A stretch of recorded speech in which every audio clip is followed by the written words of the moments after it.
প্রচণ্ড এই শীতে আমার মতন ভোজনালয়ের সামনে যখন এমন গরম গরম ফিশ বারবিকিউ, চিকেন বারবিকিউ, বিভিন্ন ধরনের কাবাব সহ নানান সব সিফুড আইটেম থাকে, তখন মন যেন খুশিতে আটখানা হয়ে যায়। তবে শুধু দেখে মন ভরলেই চলবে না, অবশ্যই পেটও ভরতে হবে। আর পেট ভরতে অবশ্যই খাবারগুলি হতে হবে খুবই মজার। এত কিছু মাথায় রেখে আমি চলে গিয়েছিলাম জামাল ভাইয়ের সিফুড অ্যান্ড কাবাব ঘর শপটাতে।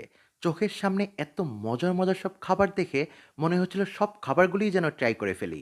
শহরের মধ্যে রিজনেবল প্রাইসে ফিশ বারবিকিউ খুব একটা পাওয়া যায় না, তাই জামাল ভাইয়ের ফিশ বারবিকিউটা কেমন হয় আসেন ট্রাই করে দেখা যাক। বেশ ভালো সময় নিয়েই ফিশ বারবিকিউটা করে দেয়, সো যারা ফিশ বারবিকিউ অর্ডার করবেন একটু হাতে সময় নিয়ে যাবেন। গরম গরম ফুলকলুচির সাথে টুনা ফিশ বারবিকিউটা যখন সার্ভ করলো, এত সুন্দর লাগছিল দেখতে। টুনা ফিশের উপরে লেবু দিয়ে সুন্দর করে ডেকোরেশন করা। সত্যি বলতে ফিশ বারবিকিউ কিন্তু লেবু ছাড়া খুব একটা জমে না। এই ঠান্ডায় ফিশ বারবিকিউ নিলে অবশ্যই গরম গরম খাওয়ার ট্রাই করবেন।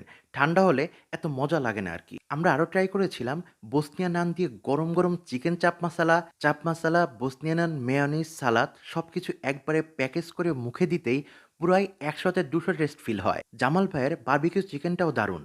এমন একটি বারবিকিউ চিকেন পেয়ে যদি হালুম বাড়িটা না দেই, কেমনে হয় বলেন? ওভারঅল যদি বলি, শিববাড়ি জিয়াহল মাঠে জামাল ভাইয়ের সি ফুড অ্যান্ড কাবাব ঘরে আমার এক্সপিরিয়েন্স আলহামদুলিল্লাহ খুবই ভালো ছিল। আশা করি আপনাদের কাছেও বেশ ভালো লাগবে। ইতিমধ্যে যারা এখানে ট্রাই করেছেন অবশ্যই কমেন্টে জানাবেন। আর ভিডিওটা ভালো লাগলে অবশ্যই শেয়ার করে দিবেন।